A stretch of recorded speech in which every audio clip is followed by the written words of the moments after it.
How you guys doing today? It's Anthony Gangi, host of Chair Talk, and I just came back from Vegas. I was at the Corrections USA conference. Excellent conference. Just an excellent conference. Everybody was represented there. We had high-level management. A director from Nevada was there. We had wardens there. We also had frontline professionals being recognized for their acts of valor. That was amazing. High-level union representation. I mean, it was just a very good collective audience, if you will, and just also a very good eclectic information being given. I mean, it really was. I mean, the classes that they offered, I mean, they were great classes, but they were based on people with experience. You know, that's the key. So the information's real. We all could relate to that information. Now, I wasn't able to record what was going on in the conference, because I wanted to attend. I wanted to learn as well. But I was able to take some of the speakers and put them on another forum where I could interview them and kind of go along with what we were discussing inside the conference. So that was great. So I was able to bring some of it out. When we come back from our sponsors, I'm going to show you some excerpts from some of those interviews. If you guys want to see the full interviews, feel free to come to the YouTube channel, the Chair Talk YouTube channel. I'll have all the videos up there, complete, by the way. And then also there was another interview that I thought was excellent. Two people on my panel, Gary York, retired Florida prison inspector, and Keith Helwig. He is a retired captain from the Wisconsin Department of Corrections.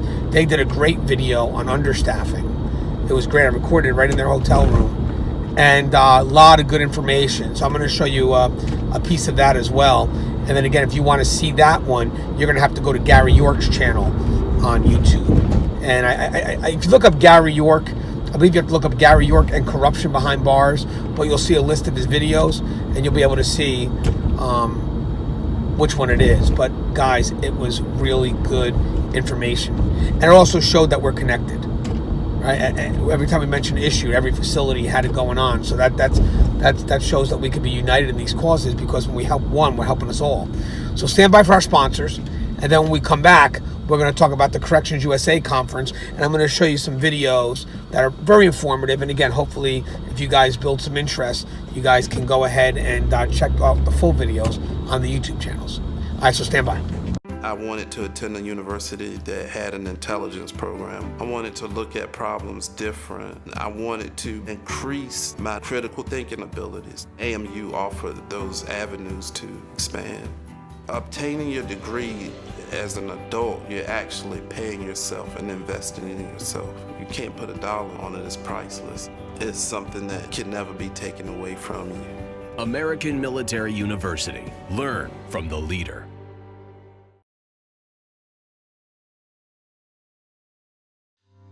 Being a corrections officer takes its toll on even the strongest individuals. The constant need to perform at the highest level, putting your life at risk in a hostile environment, and the mental scarring of traumatic experiences. 31% of corrections officers show symptoms of PTSD, and 66% of people with PTSD also suffer with a substance abuse problem. The Transformations First Responders program is specially designed to help veterans and officers heal from the grips of addiction and PTSD in a comfortable, supportive, and serene setting. You are not alone. If you have questions about the services we offer, give us a call at 866-762-8454 to get more information on this affordable and life-changing program. I wanted to talk, if we could, about staff shortages, which is something that affects the entire country in our prison system, and the impact that it has on our correctional officers at work being short-staffed and working long hours. For example, at Birdie Correctional Institution in North Carolina back in April of 2017, Megan Callahan was killed by an inmate with a fire extinguisher. And later on in the year in North Carolina at another correctional institution, we lost Justin Smith, Veronica Darden, Wendy Shannon, and Jeffrey Howe at the hands of inmates. And we learned that one of the correctional institutions, Birdie Correctional, was 20% understaffed, and the other North Carolina correctional facility was 25% understaffed and working in critical condition.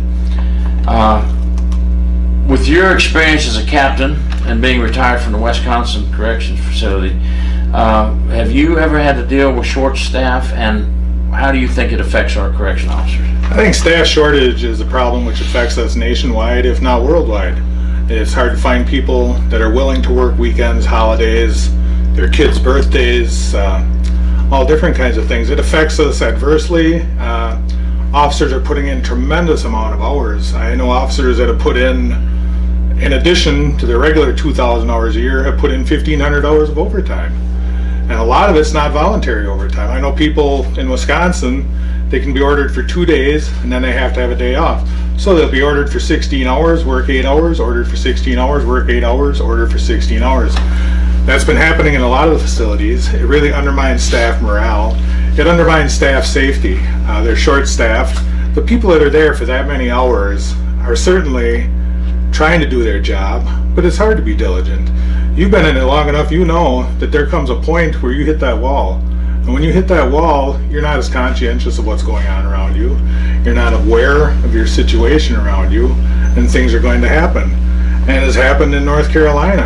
I'm in no way blaming any of that on the officer. I'm not blaming it on anybody else. But short-staffed, I'd say that directly contributes to things like this happening. Staff get exhausted, staff fall asleep. Okay, so that was a great video there. That was from Gary York, and he's interviewing Keith Helwig, both professionals in the field. Gary York has his own YouTube channel, and again, he's a retired Florida inspector, and Keith Helwig's a retired captain from the Wisconsin Department of Corrections, and is still a active police officer, so he did both fields, and it's great. Listen, when we were at that panel and we asked, does anybody have any understaffing concerns? Boom, everybody's raising their hands. Everybody's raising their hands. So it makes you think, is there a commonality? Is there a way we can address this? Well, I will say one thing.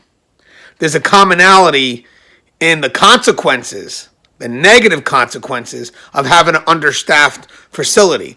And I thought the questions that were put up by Gary and the way Keith answered those questions can kind of bring about what that commonality is, and then how do we address it?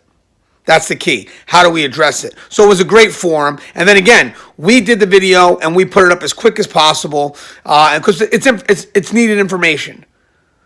The information is needed. The faster we get it up there, hopefully the faster someone listens to it and hopefully can help us, fix the problem because it's major. But again, it's a problem that's happening nationally. So if you want to watch this video, you got to go back to Gary's YouTube channel.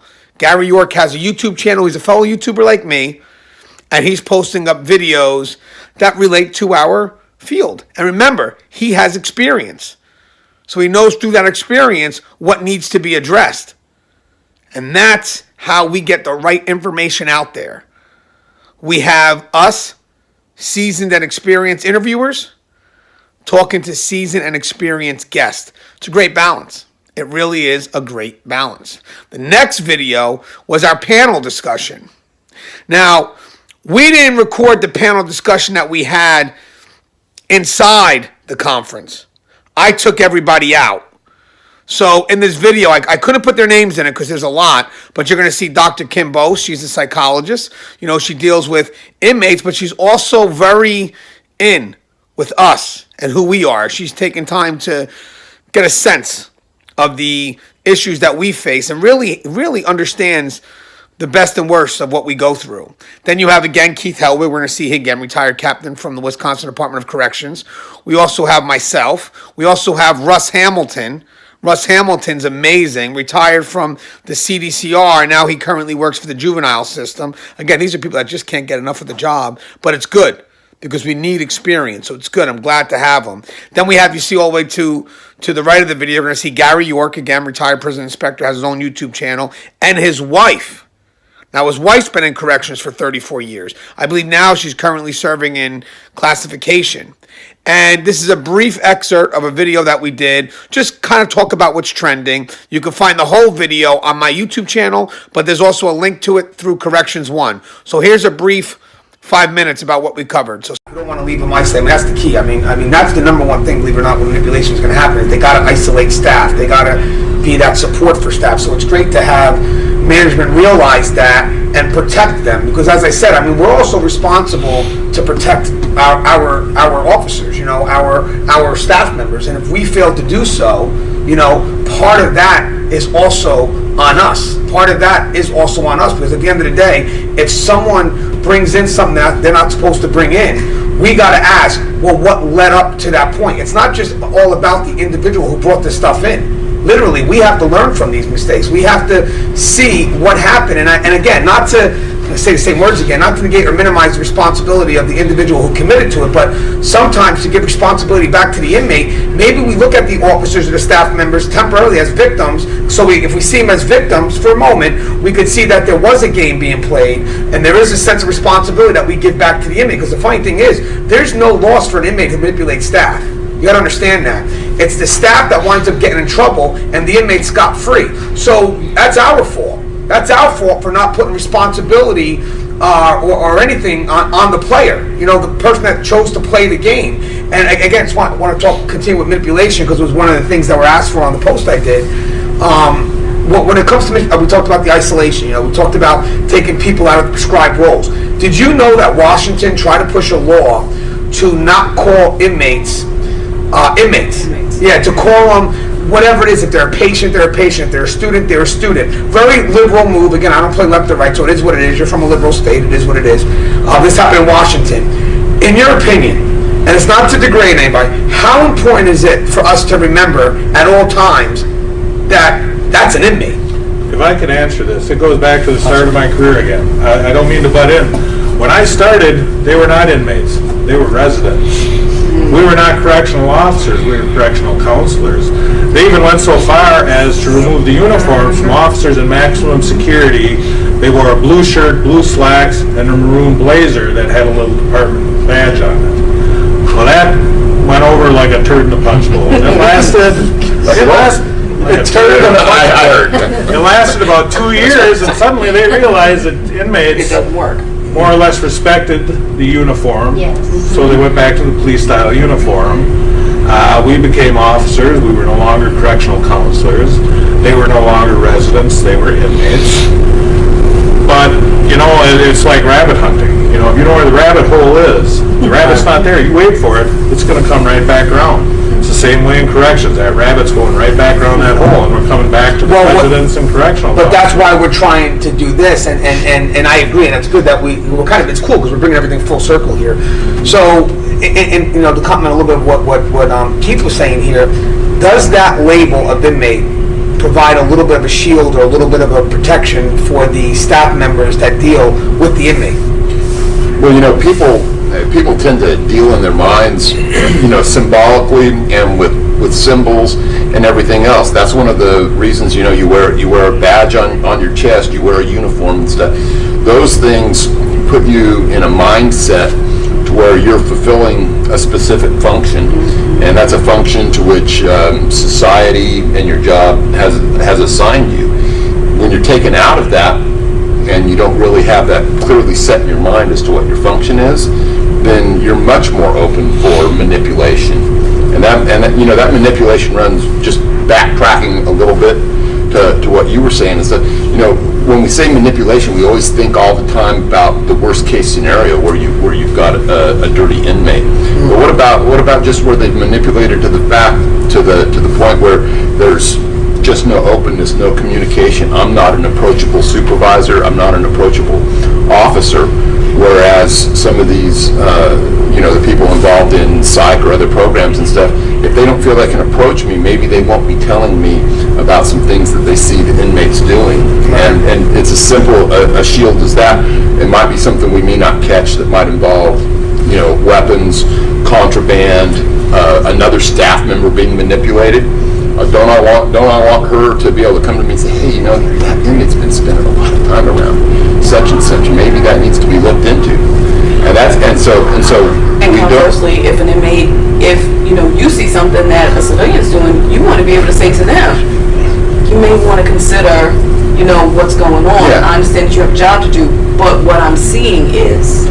Yeah, Yeah, sometimes manipulation, it's not all the way dirty. It's just, it just impedes your efficacy in doing your job. Well, don't forget, I mean, sometimes those that are being targeted could just be the inmate wants to have fun, because they're looking to kill time. Exactly. But most of the time, there is an end game, and we always have to be worried about what that end game is. And I do say that we have to be responsible for each other, because, again, not all people are going to realize they're being played. So as you can see, that was just a great video. I got our #1 fan of corrections here. That's my daughter, Mia Grace. Mia, say hi. Hello. You can't be goofy. Just say hi. Hello. Okay, well, you can be somber.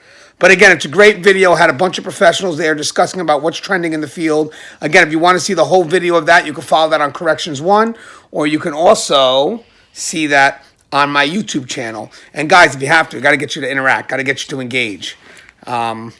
Sometimes you got to do these videos when you could, you know, you got to try to find a time, but sometimes you got to also babysit and do videos. So, plus, don't forget, I just came back from Vegas. She hasn't seen me for a while, so she misses her daddy. That's all it is. Okay, so last video I'm going to show you real quick was an honor. There I am sitting with the warden, Timothy Filson from, unfortunately I misspelled it in the video, but he works for a Nevada State Prison. He actually is one of the wardens for their death row.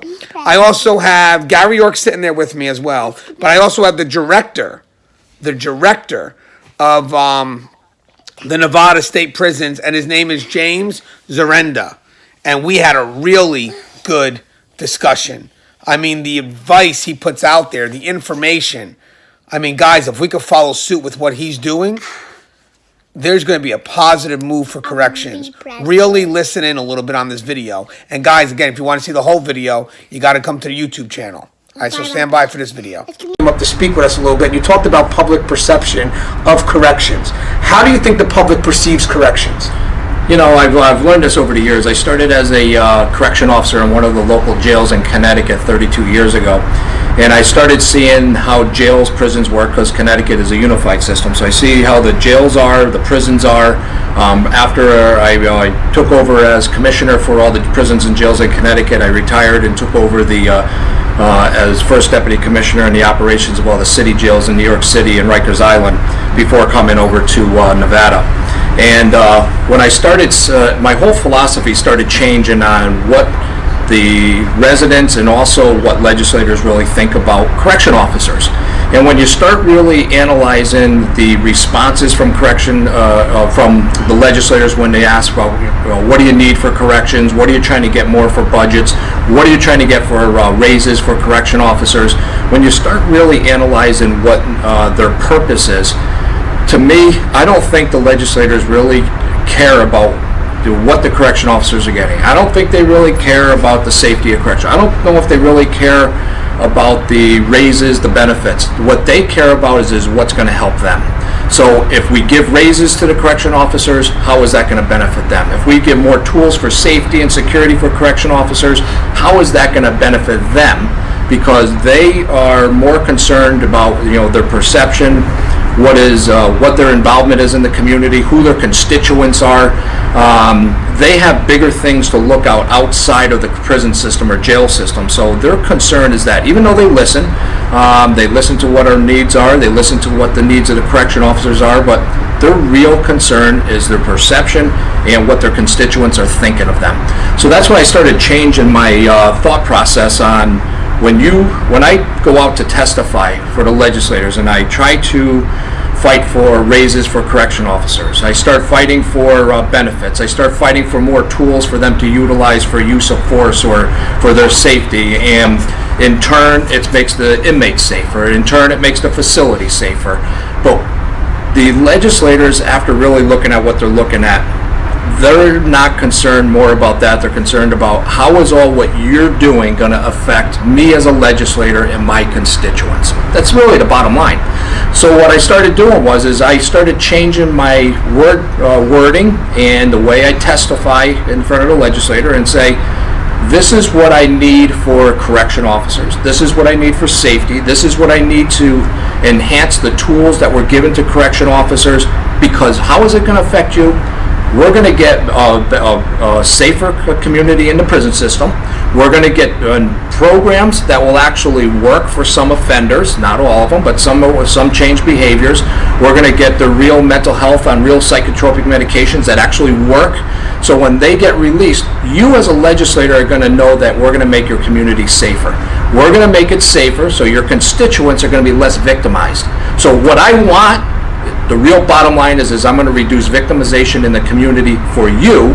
So if you deny me, you're going to see how victimization is going to be affected. And you tell the residents out there that, you're going to deny corrections to get raises, because that's how you get the best staff, keep the best staff. That's how you get more people that would like to come to the correction system rather than go to local police departments because they pay more or they get better benefits. You give it to me, I will produce better, so that we can get inmates out in the community safer. And what does that mean? It's because of the community. We're trying to get less victims. We're trying to make it safer. That's how you're going to benefit as a legislator. So what you do for us, we will make sure that you look good for all the people that are out in the community that are voting you in office. And that's really the bottom line. Then when they start looking at that, is they're starting to say, how am I going to deny someone something for support for correction officers if the residents now are looking at me that I'm going to start increasing victimization because I'm not helping? So I had to change the way I thought of that, and I'll tell you, it was a big deal in the state of Nevada. That was my whole philosophy going in for legislation this year, and I had to look at the mission, and a lot of the staff didn't understand why the mission was changed in the agency. Mission for the Department of Correction in Nevada was we watch, secure, and detain offenders that are assigned to us by the courts. If I'm a legislator, I'm going to look at that and say, well, what's that good for me? I could hire security guards to do that. You don't want that perception. You want the mission statement to say, we are the best professionals, and what we do every day is going to affect the community. It's going to affect victimization. So when the legislators start looking at that now, these correction officers really are going to play a benefit for me, because if I support them and give them what they need, my communities are going to be safer, and they're going to think me as a legislator are really doing a good job. And that's really the bottom line. And I think his fan just left. Looks like she only wanted me for a dress. She got the dress, and she's off playing. Hey, what a great video. I mean, you guys got to watch this whole interview. It's about 40-something minutes. But the director, his approach is unique, and it makes me wonder why more people aren't doing this approach. He's involving the community by letting the community know why we need these changes and how these changes affect the community. Positive changes. That's the key. He's bringing the community in, but he's also bringing staff. He's getting staff involved. He's letting staff see what it is that he's doing, and that's good, because sometimes staff is in the dark and they don't understand what's happening on the higher levels. So when they don't see nothing happening, they think automatically management has given up on them, and that's not the case. So he's getting them involved in the work that he's doing, and that's great, because the more they see, the more they understand it's a bit more complicated, getting the changes that you need. But they also see that someone's sticking up for them. That's the key. So again, it was a collection of videos I made. Please, guys, if you get a chance, check out the videos. And if you can, please subscribe, interact, engage. That's the key. We're trying to build a network for us, a venue that really gives you a very good approach to the correctional system. And before I close, it was an honor to sit at that conference. I myself learned a lot. I attended everyone's training. I mean, guys, there was training. Devin Hawks did a great training on Mexican gangs. And he wasn't just reading off a PowerPoint. He was one of the people that worked to stop on how that gang was progressing. He was one of the individuals who put his life on the line to get the information that we needed so we could hold these parties responsible. It takes true dedication, because not only is your life on the line, but the amount of work that you have to put in goes way beyond your 8 to 12-hour days. And there was another class that I really liked about mental well-being, your mental health. A class that's definitely needed. And it was given to us by a warden from the California Department of Corrections. His name is Rick Field Jr. And the class was great because it talks about his experience and how he had to evolve And then he took his own personal story and now he's giving it to everyone else so we can learn. And that's the key. The key is the experience of it all and what can we take, because the people that have experience can answer the questions that go beyond the PowerPoint. And these classes that were given, you can ask them whatever you felt you needed to ask them and they had the answers ready. That's how we learn. That's how we move forward. Again, it was a great conference. Met a lot of great people, shared a lot of powerful information. So now I'm hoping we're able to do something with that. I'm hoping we're able to take what we learned from the conference and see what we can do when we bring it back to our facilities. We stood united inside that conference, nationally. Now I'm hoping that we can bring it back to our facilities and become united behind that wall. That's the key. As always, guys, love you guys. Stay safe. The show is Tier Talk. Please like, subscribe, interact, engage, and hit that bell. That bell's going to tell you every time I post up a video. Whoa.